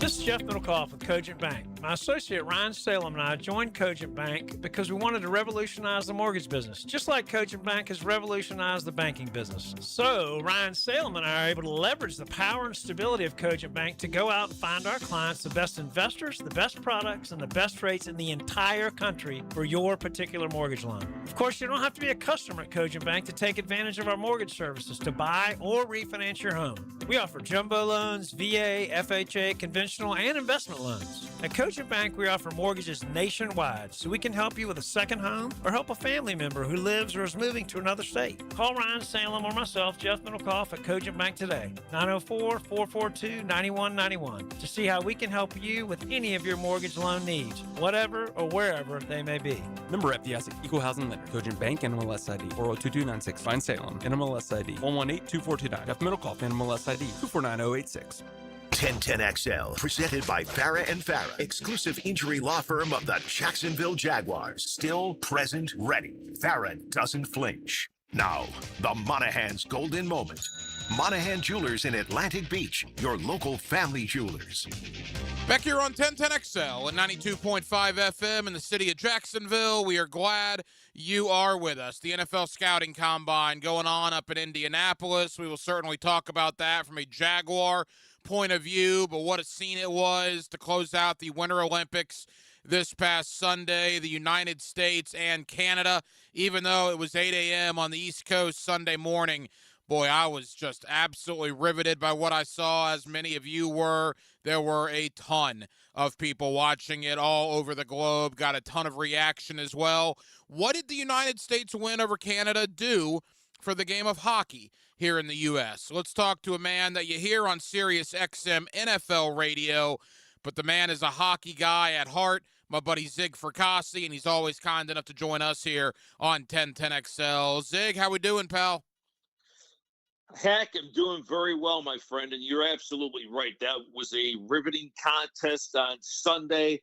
Let's be clear, Team Canada very much outplayed the United States, but you know as well as anybody, sometimes you need your goalie to steal you a game, and Connor Hellebuck was more than up to the challenge. Point-blank saves on Taves in front of the net. Of course, McAvoy helped them prevent the other golden chance Canada had in the third period.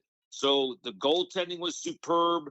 And then obviously Jack Hughes now is going to be a hero forever in the United States. And you know what? For the first time since 1980, their gold medal, and they actually won their first away from the United States, because the other two were in Squaw Valley and, of course, Lake Placid.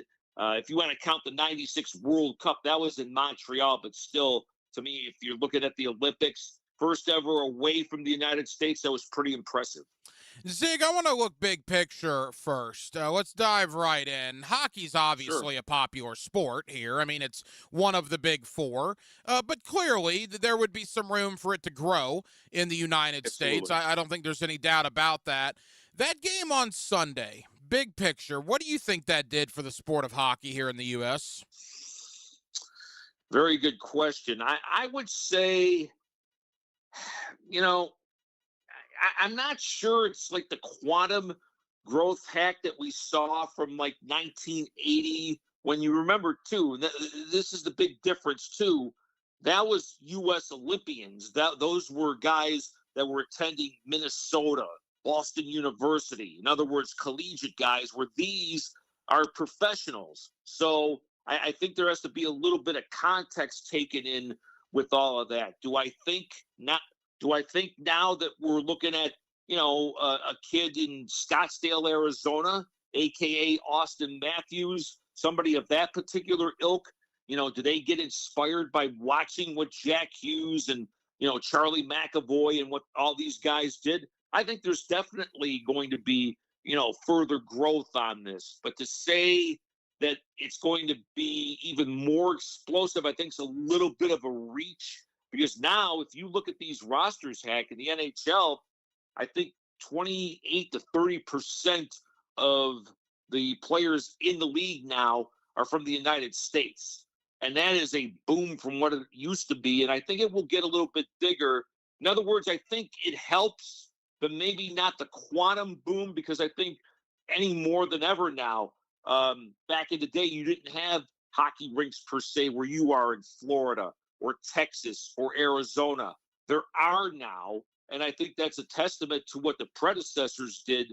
Long answer to your question, I think it helps a little bit, but I think now we've already got systems and places where hockey normally wasn't the thing to do in the United States.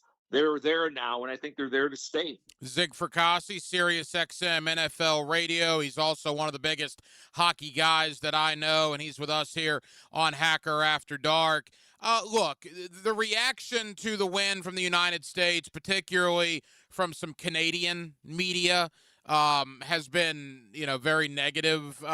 Even the Canadian players. I believe there was one that said in the post game, "Hey, you guys saw the game. Who do you think the better team was?" Something McKinnon. Yep. Yeah, McKinnon said Nathan that McKinnon, exactly. Yep. I mean, this is. He wasn't wrong though, Hack. Well, he might not have been wrong, Zig, but the way I took that, I mean, when we talk about a rivalry between the U.S. and Canada. Boy, I mean, if that didn't show you the rivalry that's there, I can't wait for the next time these two teams play. Yeah, that's a pretty good point because it was pretty spirited. If you remember, you go back to Four Nations. I mean, it was really intense. Then, of course, McDavid with the game-winning heroics then for Team Canada. So, yeah, I think it's pretty healthy now. It really is. Although, for McKinnon and all that, too, let's not forget he does play for a United States team. So I'm sure, there was like that boyish sort of hatred for the moment, but then cooler heads will prevail. But it was great to see, and then there's going to be some of the cynics too, Hack, that said maybe this wasn't totally legit because the Russians weren't involved. Well, maybe that's fair too, but you go with what's, the matter at hand. In other words, the cards that you're dealt, and, everybody knew this wasn't like the Stanley Cup playoffs where you could play all night. It was going to be like this 3-on-3. And that's another thing, too, where I think you differentiate with the Olympics and also the Stanley Cup playoffs. For hardcores like me, Hack, I could watch hockey all night. For a casual worldwide audience, they might not want to necessarily watch 3 or 4 overtime periods. So I'm probably one of the few that actually had no problem with the 3-on-3 sudden death overtime that resolved the game. You mentioned you're a hockey guy. You're a diehard. There's no doubt about that. So you were going to watch the game, react to the game regardless. Were you surprised at the reaction that it got from so many people around the world? Not really, because obviously it was the centerpiece of what was going on Sunday. I think, people are, a little bit numb by the NBA, the All-Star break, and all this kind of thing. And quite frankly, I lost my interest in the NBA quite a while ago, although the Celtics are still good, so I do follow them. College basketball, I don't even watch anymore because of all the one-and-dones. So the fact that it was on the world stage, and the funny thing was, how about this for 2 things? Everybody's squawking about the start time of the game, yet people got up and watched it. And oh, by the way, remember, even before the whole thing started, the concern was about the rink and being ready over there in Italy because they were getting up near the deadline to actually get this thing done. Not only did it create a buzz, but it looked as though the ice surface held very well as well. So people sometimes complain about things that maybe they really shouldn't. But the worldwide reaction, to answer your question, I thought it was largely positive. And the fact that even casual hockey fans got in on this, I would say that, to an earlier question you had, maybe if it doesn't grow the participation, the players, eventually getting to the league, I think there's more of an awareness now of just how really good hockey is. Zig Fracassi, Sirius XM NFL Radio. We'll sneak in an NFL scouting combine question to you, Zig, towards the end. Quickly, sure. Jack Hughes, the guy that scored the game-winning goal, the golden goal, if you will. It doesn't really matter what else he does in his NHL career, right? He's going to always be known for what he did on Sunday. Oh, man. Yeah. In fact, I have either a postage stamp on that with the chipped tooth and him kind of biting on the gold medal there. And, you know what? I still think that young man's got some special days ahead of him with the New Jersey Devils. I think if it was up to, you know, the hockey gods, all the Hughes brothers would wind up playing together. As it is, Jack plays with Luke in New Jersey, and I know they went after the brother Quinn, who ultimately went to the Minnesota Wild. But, yeah, Jack Hughes is a terrific talent, what he's had to go through and everything like that. And he'll be forever remembered for that as well. So just that iconic picture with him and the chipped tooth and everything like that. If you follow hockey as long as I have, Hack, that's what it's all about. And that'll be that for Jack Hughes. You alluded to this earlier. The NHL starts back up this week, and what's fascinating is Hellenbuck, the goalie, who basically won the game. I mean, Hughes got the goal to win it, but there never would have been that possibility had Hellenbuck not played the game of his life as the goalie for the United States. He now gets to go back to Quebec. He plays in Canada. I mean, what is the reaction going to be to something like that when he returns? Well, or Winnipeg, actually, I'm sorry, Winnipeg. Yeah, that's right. Which is Manitoba. Yeah. But that's all right. You got the country right. But that's going to be interesting, too, because, you know, here's a guy who has won the Vezina Trophy for being the best goalie in the league, yet maybe unfairly, Hack, has had kind of this label of not being able to help his team get over the top. But you know as well as I do, it's a team sport. And, you know, at times he has sputtered in the playoffs, so that is undeniable. But I got to think, you know, he's already a respected figure in Winnipeg, and there's always that chance. They knew that there was a chance that the U.S. could pull this off. So I'm sure Connor Hellebuck's going to be welcomed greatly, if anywhere around the United States, if you will. But I think the fans in Canada, they've always been classy. They know the game inside and out. They know what's going on. And I think he'll be received rather warmly. Now, whether his team gets a jolt from this, because they're kind of on the outside looking in. They've been a disappointment this year, the Winnipeg Jets. But it's got to be a feel-good story for a guy who maybe has unfairly had the reputation of not being able to win the big one.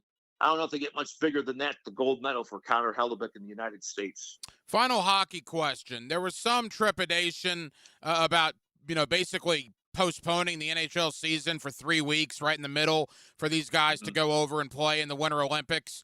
Obviously, I mean, the result speaks for itself. It took center stage. If you're a diehard NHL fan, are you still upset that the NHL stopped for 3 weeks? Very good question. I was, I think, at the beginning, but then you realize, listen, let's face it. This was the first time in a dozen years that the NHL players were able to play over there in the Olympics. And, Gary Bettman, the commissioner's been maligned. Bill Daly, his associate. Sometimes they get, unfairly criticized for having their heads in the sand, if you will. But look, this is a great way to be able to grow the game. I still am an old timer.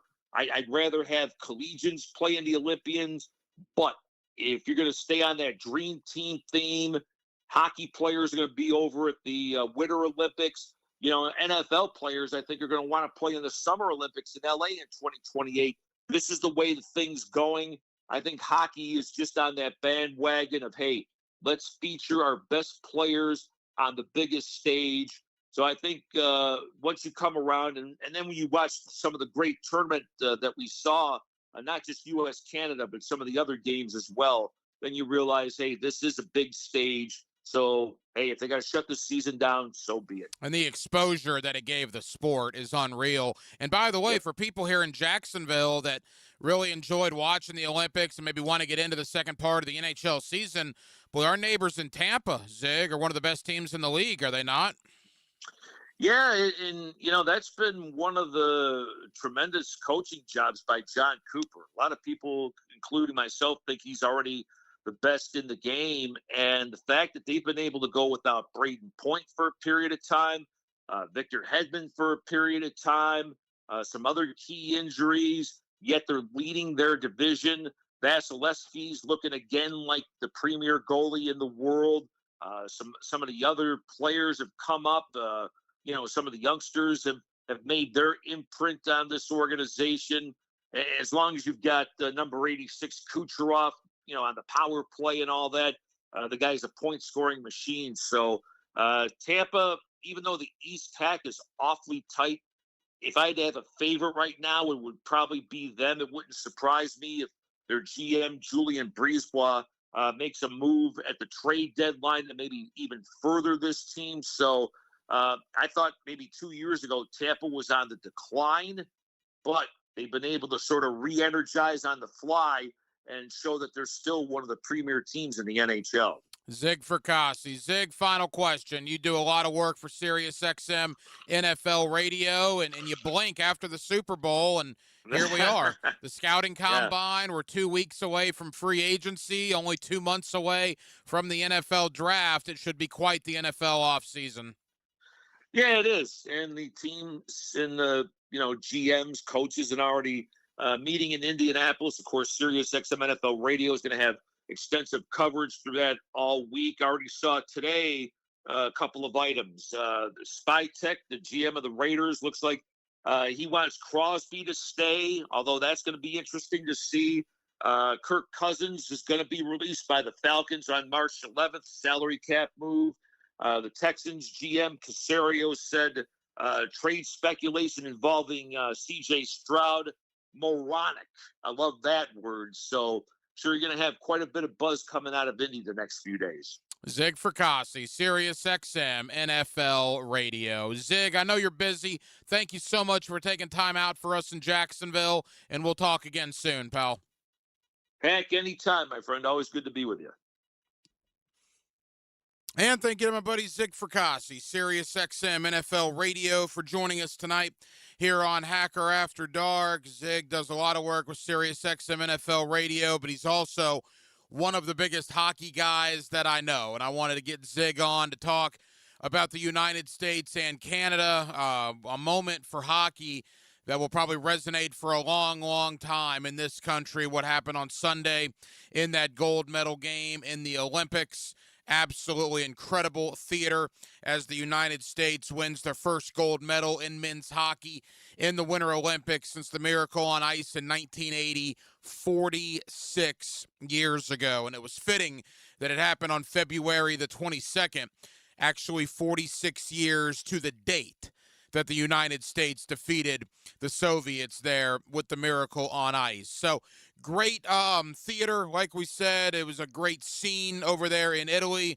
And, boy, the fallout has been intense. Obviously, people in Canada upset that they lost to the U.S. And as far as hockey goes in this country, as we talked about with Zig, I mean, hockey's always considered to be the fourth of the four major sports. And I don't think that's going to change necessarily. But a moment like that, a sporting event like that, might it draw more people to the sport? I'll tell you this, the National Hockey League gets back underway this week.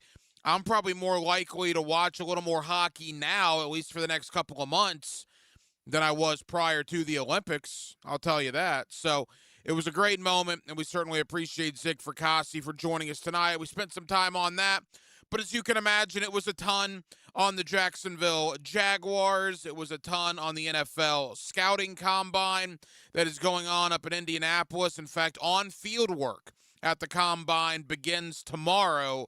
40-yard dashes, three-cone drills, all that good stuff as the guys are getting done with their medical checks, and they will finally get out on the field to do some on-field work and drills beginning tomorrow up in Indianapolis. Well, that will just about do it, man. Very, very busy Wednesday night edition of Hacker After Dark. We certainly appreciate you guys hanging out with us here on 1010XL and on 92.5 FM. And we have a ton of people to thank. As I said, Zig Fracassi, SiriusXM NFL Radio. Always enjoy getting Zig on to talk hockey. And we did, obviously, a little bit of talk about the NFL Scouting Combine. Thank you to Daniel Griffiths. We crunched the numbers with Daniel Griffiths of Action Sports. He is all about the analytics, the decimal points, the percentages. He does a terrific job pointing things like that out when it comes to the Jaguars, and we certainly appreciate Daniel taking time out for us tonight and my buddy JP Shadrick, Jaguars.com and Jaguars Radio. He's up in Indy for the Scouting Combine, and we certainly enjoyed talking about the Jaguar off-season look-ahead with JP Shadrick. Now, tomorrow, same as the last couple of days, I will be with Hayes Carline on the Frangie Show from 4 o'clock to 6 o'clock tomorrow afternoon, and then I'll be right back here with you for a Thursday night edition of Hacker After Dark from 8 to 10 tomorrow evening.